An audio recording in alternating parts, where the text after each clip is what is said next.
Many people believe that the more sophisticated or complex a planning strategy is, the better the chances of success.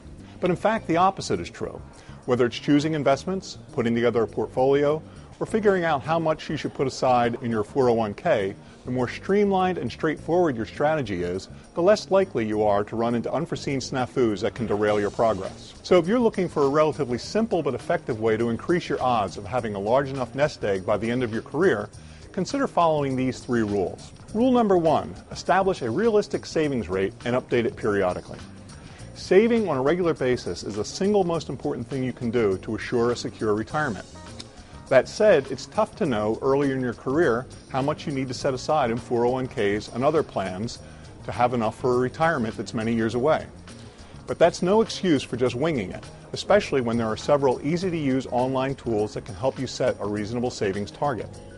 For a quick take on how much you should be putting away each year, you can go to our What You Need to Save calculator. Just plug in your age, salary, and how much you already have sitting in retirement accounts, and you'll get an immediate estimate of the annual percentage of salary you should set aside to be able to retire at age 65 with 80% of your projected pre-retirement salary. If you want a more customized estimate, one based on different retirement ages, life expectancies, and investment strategies, you can check out our Retirement Planner tool, which uses Monte Carlo type simulations to assess the odds of success for different scenarios. Remember, though, that as your savings balances, annual earnings, investment returns, and other factors change, so too may the percentage of salary you should save. To stay on track, I suggest you redo the analysis every year or so. Rule number 2, create a reasonable investment portfolio. Notice I said portfolio. Many people think smart retirement investing consists of picking the best stocks or mutual funds, but you can never know in advance which funds will be tomorrow's top performers. That's why you're better off building a group or portfolio of investments that, like instruments in an orchestra, work in concert to create a harmonic whole.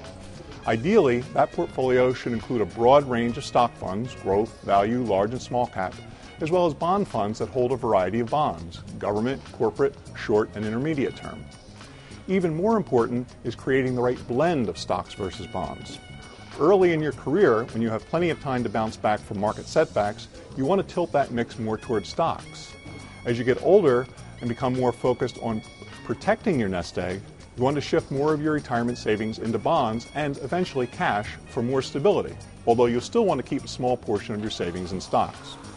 For a guide to setting an appropriate stock-bonds mix at different ages, you can check out the target date retirement funds for investors of various ages at Vanguard and T. Rowe Price. And in fact, if you feel you're not up to building your own portfolio, you may want to consider investing in a target date fund. Rule number 3, keep a tight rein on costs.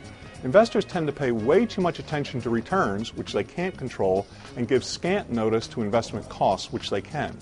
What's more, fees are far more predictable, and each dollar of cost reduces the return you get to keep.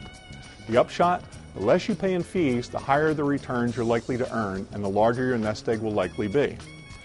How much larger?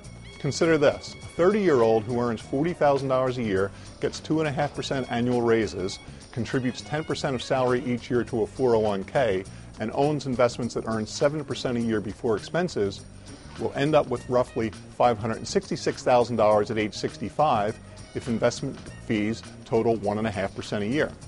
Not bad, but if fees eat up only 0.5% of the return each year, our 30-year-old would have about $688,000, 22% or $122,000 more.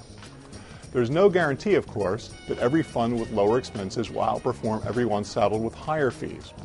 On average, though, lower costs do translate to bigger gains, so why try to buck the odds, particularly when it's so easy to identify cost-friendly funds by going to a tool like Morningstar's Fund Screener, or by checking out the low-fee index and actively managed funds on our Money 70 list of recommended funds.